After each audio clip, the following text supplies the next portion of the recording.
Hello, good morning, good afternoon, good evening everyone. Well, I'm here again sa aking YouTube channel at sa muli ako po ay nagsasabi sa inyo ng magandang umaga, magandang tanghali at magandang gabi sa ating lahat. At guys,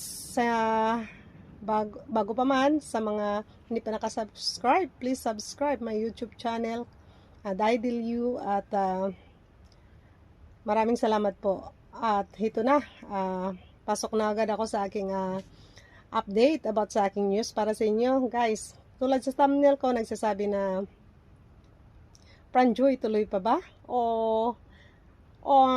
And Nanay Imelda ay papayag na ba? So, guys, bago pa man, maraming salamat at sa muli nagsasabi ako sa inyo na magandang araw po sa inyong lahat at salamat po sa mga nagsusuporta sa akin at patuloy pang nagsusuporta. Maraming salamat po dahil kung hindi sa inyo, hindi po ako patuloy na nag-vlog, di po ba? Hindi pa ako nagpatuloy na humarap sa camera para ano lang, di po ba? So, I'm very thankful dahil nakita ko kung paano po kayo magsuporta para sa akin. So guys, balik tayo sa aking news, sa aking balita at sa aking mga opinion. So, Fran Joy. So, balik tayo kay Joy. Yan muna. Si Joy at si Nanay Imelda ay sa umpisa pa lang na tayo dyan. From the start ay nandyan na po tayo nakasubaybay sa kanilang buhay, nakasubaybay sa kung ano man mayroon. Hindi po ba sa mga bagay-bagay, sa mga ups and down nga, ika mo nga sa di ba sa social media. Pero by the ways, kahit papano ay nakitaan natin na ang kabaitan ni Joy, di po ba, hindi man perfect, kasi kahit paano, di ba, makita rin natin, marami siyang buzzers, but yet, ako talaga totally na nakikitaan ko si Joy na kung paano siya pasensyosa. Kasi kahit nga buzzers, di ba, hindi siya sumasagot. So, very open-minded si Joy at very calm lang. So, balik tayo, Fran Joy. So, nito lang, mga 2 days ago or 3 days ago na nakapanood tayo about sa mga update na tungkol sa pag-interview kay Nanay Imelda, which is, di po ba, is a good news. Bakit? Hay, nako. Kasi nga, di po ba, ang sagot ni Nanay Imelda ay natutuwa ako, guys. Kasi napakaganda ang sagot niya. Kasi para sa akin, for me, this is my opinion. At saka you have your own opinion. So guys, if you have, please, if hindi tayo magkatugma, just leave it in my comment section at saka basahin ko. Thank you. Balik na tayo sa aking opinion. So, sa aking opinion, para sa akin, satisfied na ako kasi si Nanay Imelda ay ang ganda ng mga bawat kasagutan niya, yung the way how to appreciate yung mga tulong nila Kalinga Brab sa kanila, tapos yung paano magiging kuya si Kalinga Brab kay Joy, di po ba, kung how Joy respect Kuya Rab niya, di po ba, at the same time, di po ba, yung kanyang pagka-loyal, doon ako humanga kasi from the start until now, kasi nakaraan lang syempre siguro hindi natin maikaila kasi nasaktan din as a mother, nasaktan din si Nanay Imelda, di pa ba? Syempre, di ba, anak mo yan. So siguro yung yung nakaraan na mga sitwasyon, so hindi pa nag-sink in kay Nanay Imelda, so which is parang hindi pa siya payag. Tapos di pa ba yung nag-start na yung Franjoy na nakaano na, and then second na motion naman itong kapatid na which is, di ba, may mga issue ganyan kaya napahinto. In short, dito na tayo.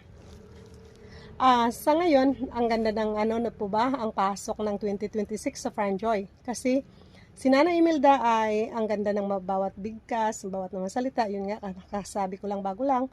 So, patuloy tayo na abang kasi para sa akin, ang hindi ko talaga money cannot buy yung pagkasabi ni di po ba ni Nanay Imelda na sobrang tiwala siya kay Kalinga Brab, tapos yung pagka-loyal niya na pinagkatiwala niya si Joy, at saka di po ba yung respeto, kasi kung wala si Nanay Imelda ang respeto kay Kalinga Brab, di po hindi yun payag, kasi hindi yun mabuo yung pagka-loyalty niya. So para sa akin, sa mga beneficiary at saka sa mga mother tulad ni ni Nanay Imelda.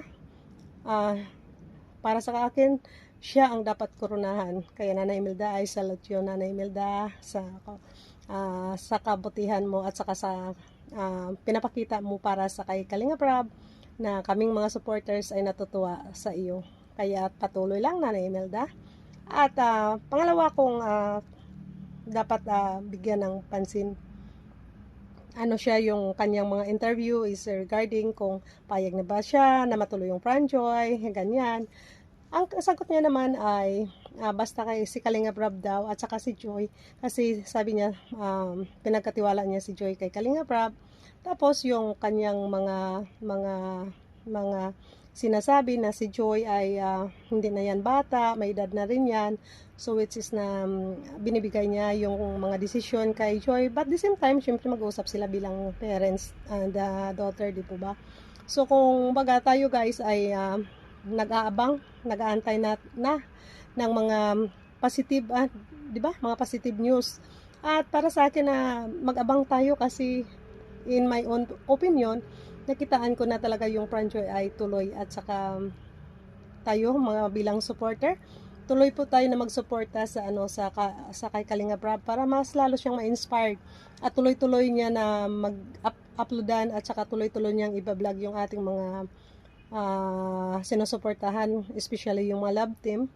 At saka lahat na lang ng upload niya ay dito tayo ng mga supporters para magsuporta para sa ganun.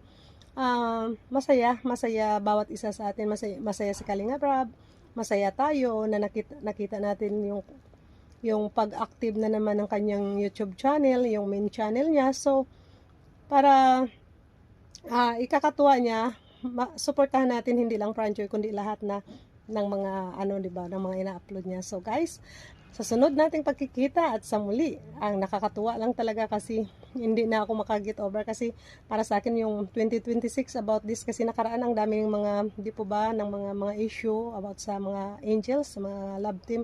Pero this January 2026 ay nagpapahiwatig na ng mga magandang mga balita. So let just support Kuya Bal and Kalinga Prab.